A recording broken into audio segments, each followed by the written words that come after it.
my continuation of my breast cancer story from January of 2020. Once the doctor confirmed that I had 2 tumors in my right breast, I then was scheduled to see 3 doctors. I needed to meet with a team of specialists. I had a nurse navigator who was absolutely fantastic because I had never done any of this before. They walked me through this process. I got a big binder and paperwork and how to go about my beginnings to start to navigate this procedure and this process. From there, I called a naturopathic specialist that I know, and I said, okay, guys, I have breast cancer.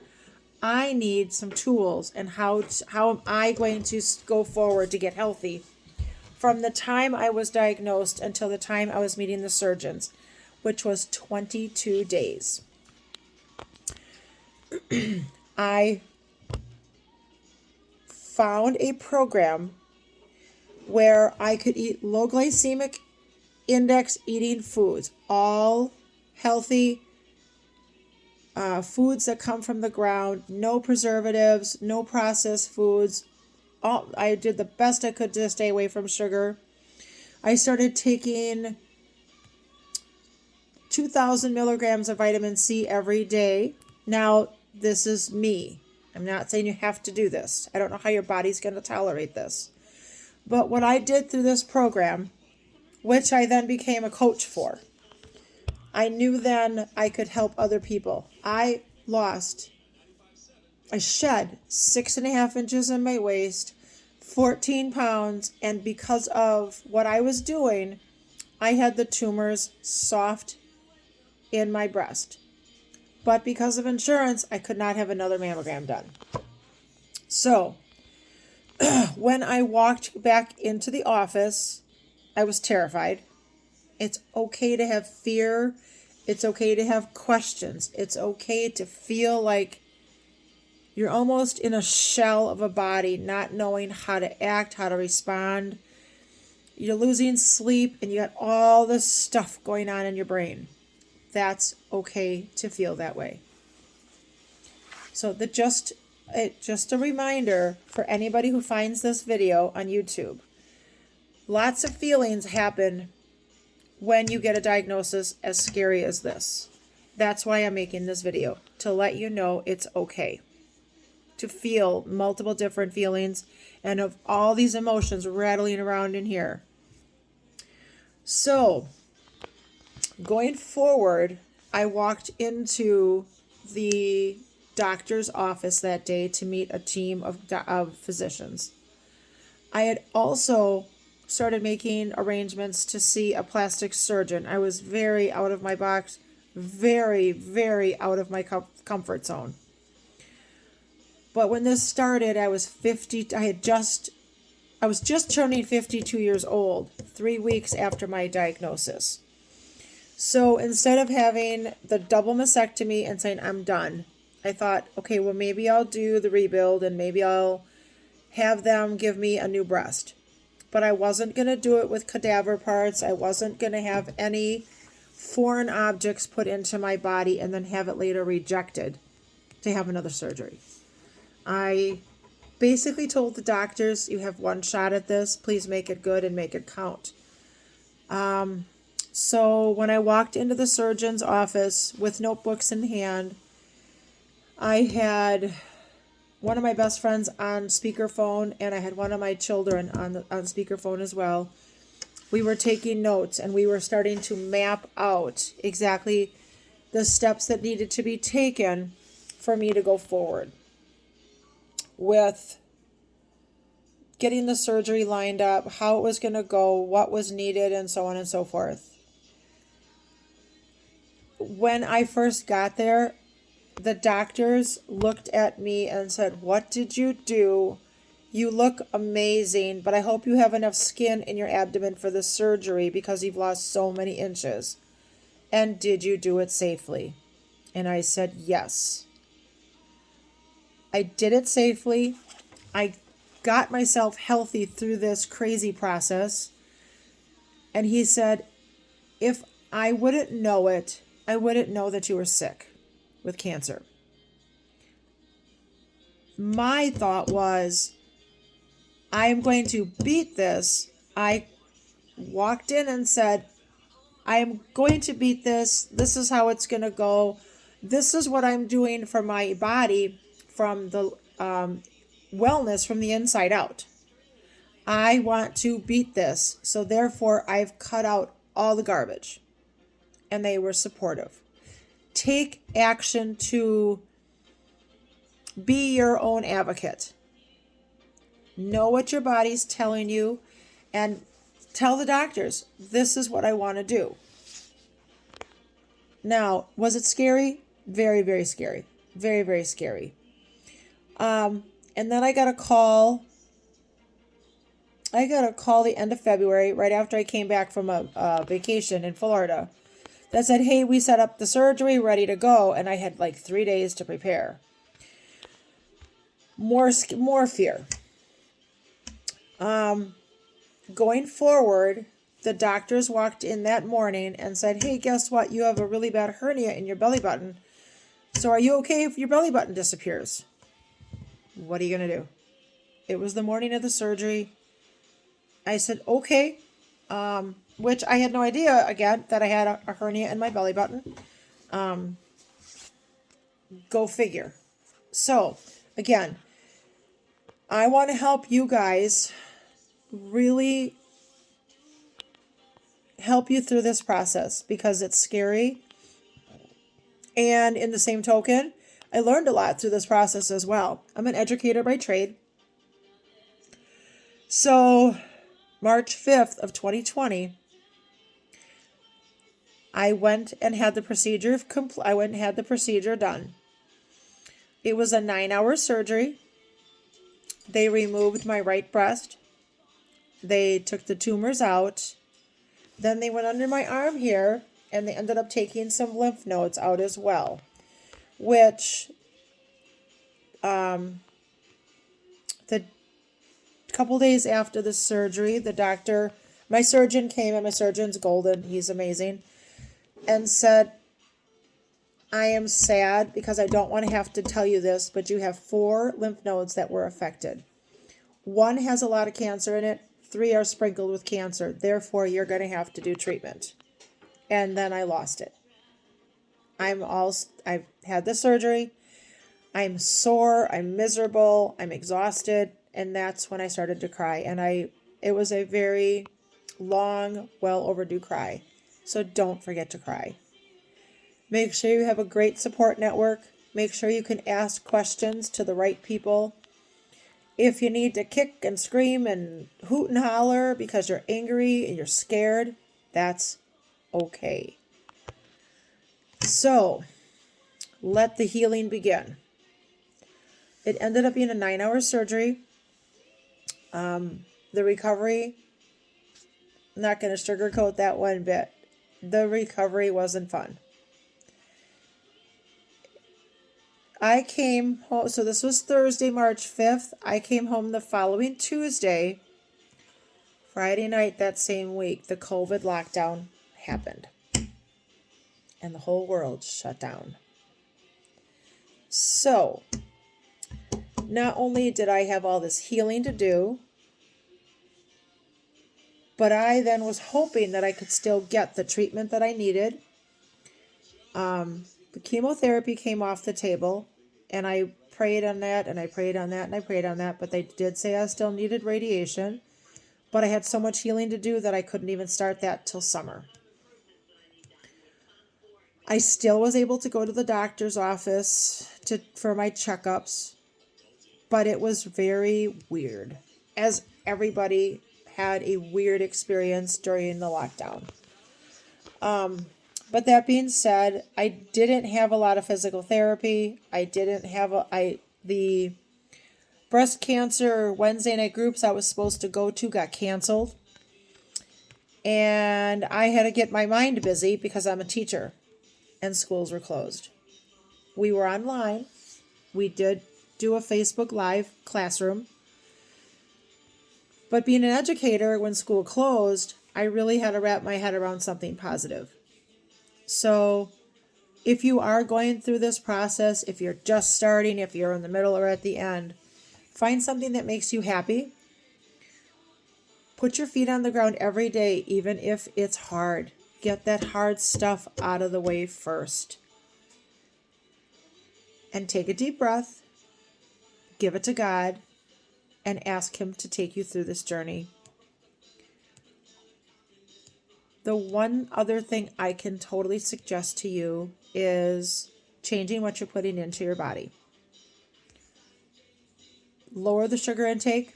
If you can, go cold turkey on it. Sugar is gasoline for cancer and for disease. And everything starts in the digestive tract. Everything. Do the best you can to eat a lot the fruit. Consider looking more towards a Mediterranean style eating habits.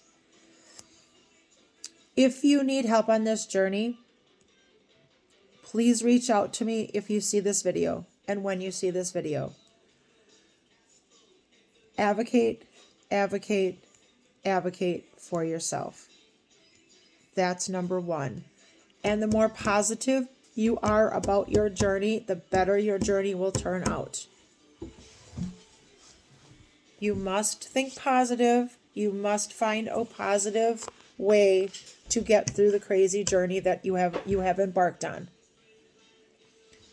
Meditation music, Tibetan sound bowls, dance in your living room, scream at the top of your lungs. I don't care what it is, but make sure that you have a positive mindset going in and a positive mindset going through this process. It will help you tremendously. Have you come out of this, God willing, on the other side of this with success. Going forward, I had 5 weeks of radiation that I started the beginning of June of 2020. I completed radiation August 5th of 2020. That whole process scared the absolute hell out of me for lots of reasons. Both of my parents also had cancer many years back. After they went through treatment, now I'm not saying this is going to happen to anybody, but it was one of my fears because of family and history and all that crap. Again, I'm not going to sugarcoat this because this is a scary journey to go through. Both of my parents, my dad was halfway through his chemotherapy. My mom had completed her therapy for her cancers. They both ended up with heart problems and had triple bypass surgeries. That was my fear going into this. My one nurse at the hospital, she knew it. We talked about it all the time. My very first day that I walked into radiation, I literally looked at my nurse and I started crying. Because it was my biggest fear ever of leaving my family behind. Or having something like this go on like it did with my parents. The staff in the radiation department was absolutely astounding. They talked me through this. We talked positive about things. We started a dialogue and a conversation every day of positivity. And it went good. It was still scary. And August, through the process, now everybody's body is different. I wasn't knocked out tired to the point where I had to go home and take a nap, but that may not be your situation. I don't know. I did go home and rest with my dog. And when I was able to, I was walking. I was trying to at least I tried to walk about a half a block every day during treatment, depending on how I was feeling. When I finally worked myself up to a decent pace, It was baby steps. I did about a half mile, I think, my first time, and every day I just said, I've got to stay healthy, because the more you move, the better you feel. I didn't do too badly with my skin burning, because I was actually drinking what we call an ultimate aloe juice to keep my B complexes right in my digestive system. So I had one mark here on my clavicle that I had one small, I don't really want to say a burn mark, but kind of, but it never broke open because I was taking care of it with some ointment and some lotions and things like that. Why am I telling you this? We're all different. We're all different. The cleaner you eat during this process of treatment, the better you'll feel. I know with chemotherapy, it might be completely different. August 4th, I believe it was, of 2020, I was able to ring the bell. And they said that my treatment was done. And then no matter what I did, I had to be very diligent about coming to see them every 6 months, which I did. And going back in and seeing the doctors and things like that was still a little nerve-wracking, but it was really weird the day that I left the hospital after radiation when I rang the bell, because I had spent so much time with these people that even though I was very super grateful for being done and cancer-free, it was a very almost kind of a weird, lonely feeling, because you got to know these people that were taking care of you so well. But going forward, again, do the best you can to get adequate rest. Sleep is huge. Eat clean if you're able to. Do the best you can to put the sugary, processed garbage food away. Now, I did get back in a little bit with the sugars, and it's come back badly to come get me a little. It's really hurting me today.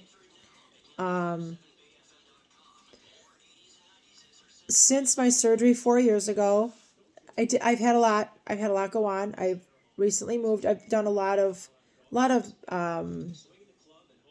bigger things, but my stomach, where my surgery was, hasn't been 100% right. So then I actually went to see a doctor, had it checked out, had a CT scan. This was just yesterday. Yes, it was yesterday. I got a call back from the doctors saying they did find a lesion on my liver and a tiny little spot on my spine. I am hell-bent. It's going to be nothing, and more nothing. But I do have to have a liver biopsy done in 3 days. Today is April 9th. Today's April 20th, so I'm going in on Friday morning to make sure it's nothing.